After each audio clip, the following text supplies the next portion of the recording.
Fala aí, aqui é o Vitor do Responde Aí e hoje a gente vai bater um papo sobre efeito Doppler. Bom, todo mundo já observou alguma vez na vida, né, uma ambulância passando. Isso vocês notaram uma coisa quando essa ambulância está passando? Vocês notaram que quando essa ambulância está se aproximando da gente, esse som aqui emitido por essa sirene, ele tende a ficar mais agudo e depois que essa ambulância está passando, a gente vai percebendo esse som ficando cada vez mais grave, né? Então, esse efeito que acontece, a gente dá o nome de efeito Doppler. Então, por que, Vitor, que esse efeito ele acontece? Bom, ele acontece devido ao seguinte: imagina aí que a nossa sirene aqui é a nossa fonte. E aí, essa sirene, ela está emitindo essas ondas sonoras com uma frequência FT. E aí, à medida que essa sirene está se aproximando da gente, a gente vai percebendo esse som, essas ondas mais próximas uma das outras, né? Então, esse som aqui, ele tende a ficar mais agudo. E à medida que a ambulância passa, né, que essa sirene está ficando mais longe da gente, essas ondas elas vão tendo uma frequência cada vez menor. Então, a gente vai percebendo essa fonte aqui, escutando esse som, uma maneira um pouco mais grave, né? E aí que a gente tem o nosso observador que vai escutar esse som com uma frequência F0, que é a frequência do nosso observador. E como que essas frequências elas se relacionam? A frequência da minha fonte, que é o sonzinho da sirene que está sendo emitido, e a frequência com que eu estou escutando essa sirene. Ela vai se relacionar da seguinte maneira: a minha frequência do meu observador vai ser a frequência da fonte vezes a velocidade do som com que o som se propaga no ar, mais ou menos a velocidade do meu observador, sobre a velocidade com que o som está se propagando no ar, mais ou menos a minha frequência da minha fonte. E aí, eu vou ter a seguinte situação: como que eu vou decidir se o termozinho da minha fórmula vai ficar positivo ou negativo? Bom, é isso que a gente vai ver agora. Imagina que eu tenho a seguinte situação: eu tenho um carrinho verde aqui que está indo contra a direção do meu carrinho azul, que está lá buzinando para ele, bibi, bibi, para ele ver que está seguindo na mesma direção. E aí, o que a gente vai fazer? A primeira coisa que a gente vai fazer é definir o nosso referencial. Que sempre a gente vai considerar o nosso referencial do observador em direção à nossa fonte. Então, lembra lá da nossa formulazinha?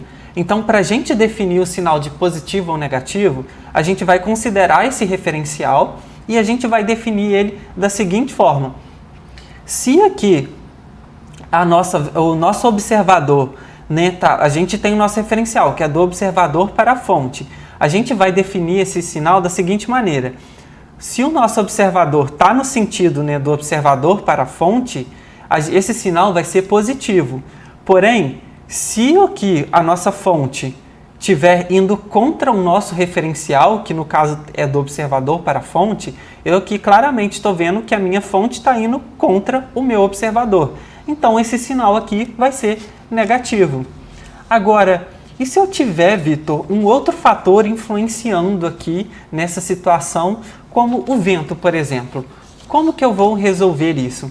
Bom, a gente sabe que a velocidade do som no ar, ele se propaga com uma velocidade de 340 metros por segundo. Porém, se eu tiver o vento, a favor ou contra, eu vou ter uma soma aqui dessa atuação desse vento, né? Da velocidade desse vento.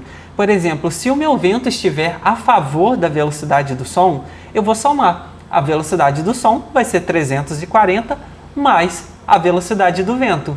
Agora, se o meu vento estiver contra o som, ou seja, ele está dificultando, né, a propagação dessa onda sonora aqui, eu vou ter a velocidade como sendo aqui o termo, a velocidade vai ser 340 menos a velocidade do vento. E o último caso de efeito Doppler, pessoal, é quando a gente tem reflexão. Quando que isso acontece? Isso acontece, por exemplo, quando eu tenho aqui a minha fonte sonora, e aí o meu carrinho aqui está emitindo um som que vai encontrar uma parede, por exemplo. Essa parede ela vai refletir esse som aqui emitido por essa fonte sonora de volta aqui para o nosso motorista, né? E aí eu pergunto para vocês, qual a frequência que vai ser recebida por esse motorista? E aí a gente vai ter a seguinte situação. Primeira coisa que a gente vai fazer é o quê? Então a gente tem aqui uma nossa fonte, que é aqui a nossa sirene, que está emitindo esse som, que é o do carro aqui. E aqui a gente tem o nosso observador, que é o nosso referencial aqui, né, considerado como sendo a parede. Então, o que a gente definiu anteriormente? O nosso referencial vai ser sempre do observador para a fonte. Então, o nosso observador está aqui na parede e a nossa fonte está aqui, que seria o nosso carrinho, né? Então, a frequência que vai chegar no observador é a frequência que vai chegar aqui nessa parede.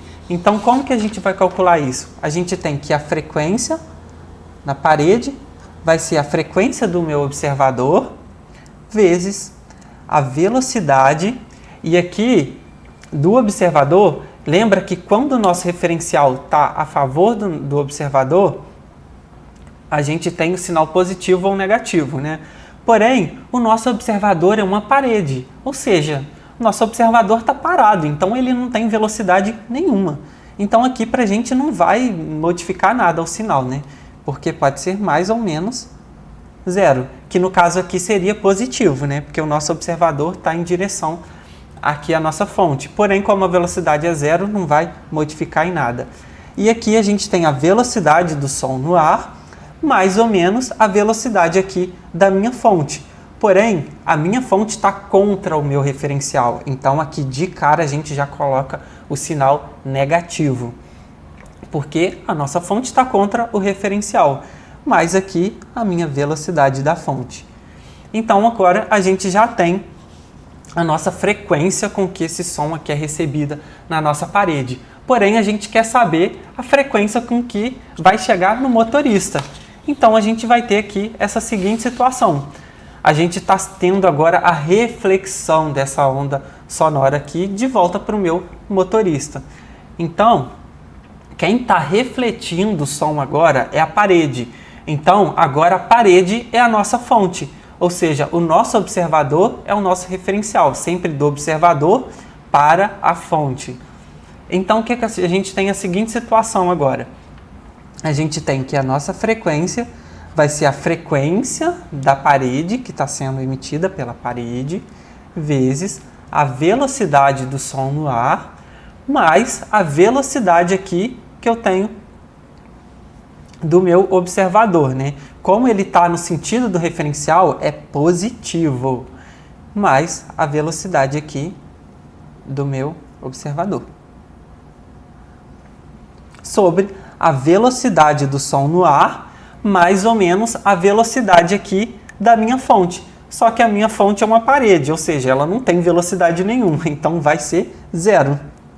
Então a gente achou aqui a nossa frequência que vai ser escutada pelo motorista. Porém, lembra que a gente já achou a frequência dessa parede? Então a gente vai substituir o nosso f de p aqui, que vai ficar da seguinte maneira.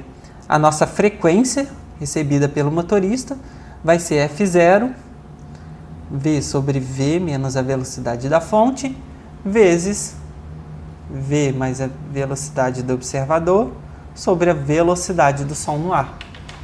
Termozinhos iguais, a gente corta. E aí a gente vai chegar na seguinte relação da frequência escutada aqui pelo nosso motorista, que vai ser igual a f0, que é a frequência do observador, v mais a velocidade da fonte, v menos a velocidade da fonte.